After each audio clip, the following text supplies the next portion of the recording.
Hi everyone, welcome back to Adore Beauty's YouTube channel. I don't know if this episode is going to be skincare nerds or just a random video, but today we're talking about my top 6 skincare mistakes that I think a lot of you are still making out there. You're probably guilty of making a few of these, so let me know in the comments below once you've watched the whole video how many of these mistakes you've made. But we're going to be going through those, so make sure you subscribe, hit the bell button, and keep watching. So the first mistake I see a lot of people still making, I still get DMs about this on Instagram, not removing your makeup properly. So I do recommend doing a double cleanse. That means you're doing a first cleanse with an oil cleanser that helps to break down dirt, makeup, oil on the skin, and then following that with a cleanser of your choice that's most suited to your skin type. We've done an episode of Skincare Nerds on cleansing here if you want to go and have a watch of that. If you're still not sure, ditch the makeup wipes. They're not taking off your makeup effectively. If you don't have a sink available, opt for something like a micellar water on a cotton pad. That's going to be way more effective at removing your makeup than a makeup wipe ever will be. It's better to use a makeup wipe than go to bed with your makeup on, but not much better. Stick to a double cleanse if you can. It's going to mean that your skincare routine can be way more effective. If you're just applying your expensive serums over improperly cleansed skin, you're not going to see the best results. So taking your makeup off properly is super, super important. The next mistake I think everyone on earth is guilty of is buying the wrong skincare. Listening to an influencer talk about a product on Instagram and going to buy it without doing any extra research, listening to what your mum or your sister or your best friend is using. They probably don't have the same skin type as you, nor the same concerns. So it is really, really important to make sure that you're not wasting your money buying skincare that isn't going to do anything for your skin. Make sure you research your products, you find out what your skin type is, you figure out your concerns, and that will make it a lot easier to pick products that are right for you, that are going to work on your skin, and it's going to save you a hell of a lot of money and effort as well, because we know that searching for skincare can be a bit of a pain. And if you're not sure, go and see a dermal clinician or a dermal therapist. They'll be able to advise what the best products or ingredients are for your skin, and that might make your search for skincare a little bit easier.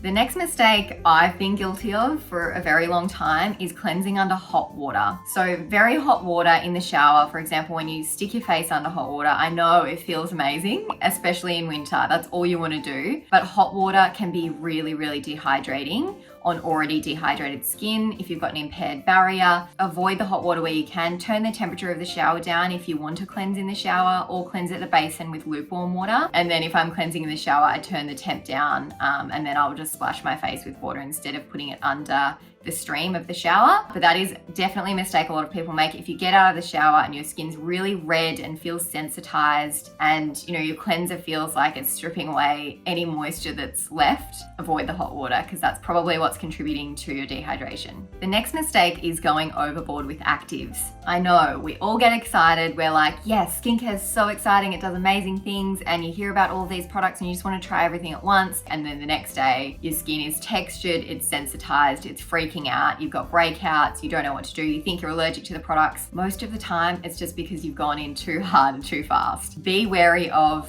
introducing new ingredients to your skincare routine. Figure out whether they're actually quite irritating ingredients alone. Retinols and vitamin C's can be quite irritating by themselves, so put together, probably not going to be a recipe for success.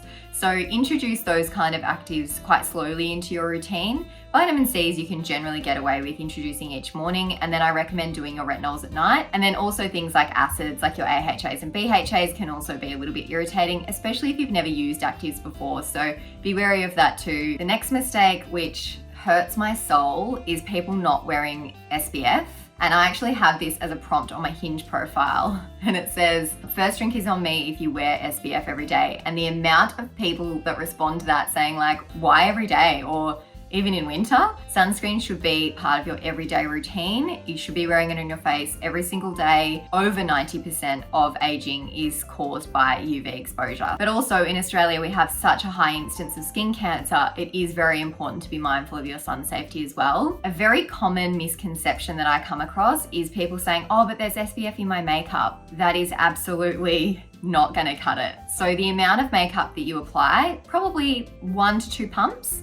You probably need 3 to 5 pumps of sunscreen to get that full SPF protection. And you're never going to apply that much makeup because it would be way too much on your face. You want to make sure you've got an SPF underneath that makeup, and then whatever SPF factor is in that makeup, cool. That's just an added extra. And then last but certainly not least is people being tempted to pop or pick their own blemishes like pimples, little whiteheads, blackheads. Avoid picking blemishes wherever possible. So the more you pick at a blemish or pop a blemish, the more likely you are to experience post-inflammatory hyperpigmentation or post-inflammatory erythema. So that's when the spot turns brown or the spot turns red. And that's very hard to fade. It takes from weeks to months to go away. And you probably do need to have some of those actives in your routine to help reduce that discoloration. So avoid picking wherever possible. I know it can be really tempting. Amy has done a video about how to pop a pimple if you absolutely cannot resist, but just be wary that the more you pick and pop, the more you're going to have that discoloration once the blemish is gone. But you're also allowing more bacteria into that blemish by picking it and breaking the skin. And you can also be spreading that infection over the rest of the skin, causing yourself to get more blemishes. So it's just not worth it. Try to leave your skin alone where you can.